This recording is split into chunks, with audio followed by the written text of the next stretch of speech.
Bethan's Kitchen and Garden. Today I'm going to be doing a lot of jobs around the garden, trying to get in as many of the vegetables as I can, so that they can just get established and hopefully get going. So I'm going to start off by sorting out the beans.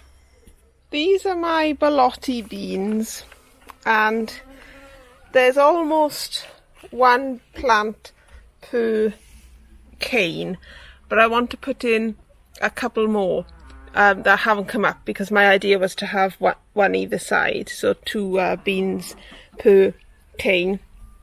And I've grown some. These are ones that I chitted and planted in the root trainers. So I've got 5 borlotti beans, and then the rest are cobra beans, and I'll talk through the cobra beans later. But what I'll do now, I'll just plant these into the ground over there, and I'll show you when I'm done. I've just planted them in now, and hopefully they'll settle and fly away. The stems of these ones, or the tendrils, the climbing bit anyway, is more advanced than the ones that are growing in the ground. But the ones growing in the ground have got thicker stems, so we'll see which ones produce the most beans. So I'll just water them in now, and then I'll get on with moving my cobra beans, which I'll show you that now. So this bed is the bed that's got the sweet corn, the squash, and what should have been the French beans climbing up the middle on bamboo canes. And I did have another sort of fence the other side, but the beans are not working, they're not growing at all. So if I can find some, so they so under here is where the beans are, and I just don't think they're going to do anything there at all. So I'm going to move them all. I'm going to dig up the beans, and I'm going to dig up the posts, and I'm going to move them. And I'm going to put them here next to the tomatoes, because there's a nice little patch of space here, which I was going to put beetroot in, but I think I'll give those beans another chance. So I'm going to get on with moving those now. I'm afraid I can't set you up on a tripod because my clamp is broke that holds the camera in place. So I'll just have to talk you through what I'm going to do and then show you the end. So that's what I'm going to do now. I'm going to get on and shift those beans and show you what it's looking like once I've done. Here's the beans all moved and popped into the ground. Some of them had grown better than I thought, because they do have a few beans coming, and some of them haven't got a leader at the moment. Well, there's one that's got a leader, but it's not really long enough to wrap around yet, so hopefully they'll all pick up a bit and get going. The ones in the front are the ones that were in these root trainers, so they are going up a bit more, but again, I'll have to tie them in and hopefully they can then establish themselves. The rest of the cobra beans went in this pot here, so that's all my beans done and planted up now, and along here are some more borlotti beans.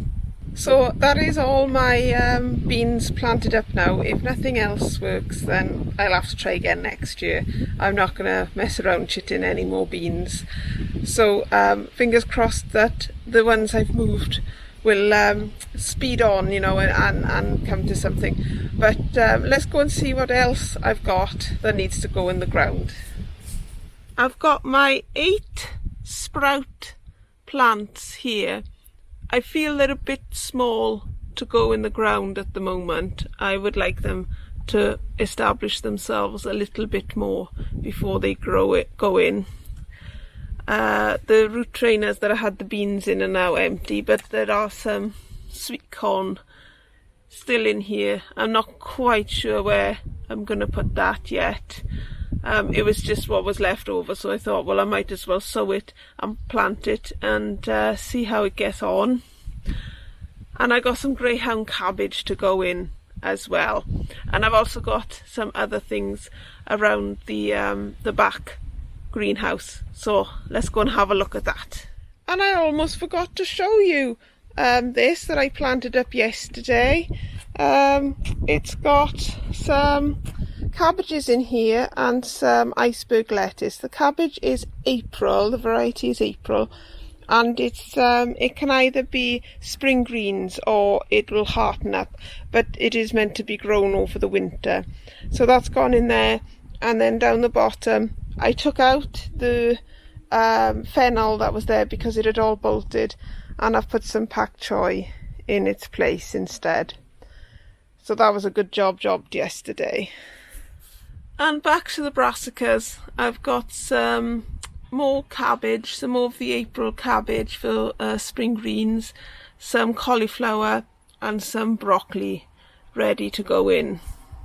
Here are the cabbages and the collies and the broccoli all in place. I'll just come around.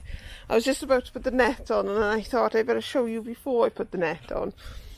So I got 6 broccoli in a block here, and then where am I? All down this side is cauliflower, and then I got 6 greyhound cabbages there and 6 April cabbages there. When I was putting the plants in, I noticed rather a lot of them had caterpillar or butterfly eggs on the underside of the leaves. So if you're not familiar with them, they're sort of yellow, they're very, very small, yellow, sort of round eggs really, that will hatch into caterpillars and eat all your brassicas. So I scraped most of them off, and I was surprised at how many had been laid on the cabbages. And I remember the same thing happened last year with my cauliflowers in my greenhouse, and I didn't get there in time with them, and my cauliflowers just all got eaten to shreds. So if you're planting your brassicas, check them first to make sure there's no, nasties waiting for you, because you don't want to go to the effort of planting everything up and then them all being eaten. So let's find something else to do. And the job that I found to do was to go to Wales and visit my family. So I'm afraid I didn't get much else filmed that day, which was about a week ago now, as what I did do was I spent a long time watering and then feeding everything. So I didn't film that because I kind of felt that was a bit boring. So I'm back now, and there are plenty of more jobs for me to be getting on with, but you'll have to see that in my next vlog. So all I can say about the work that I did in this vlog is lovely job.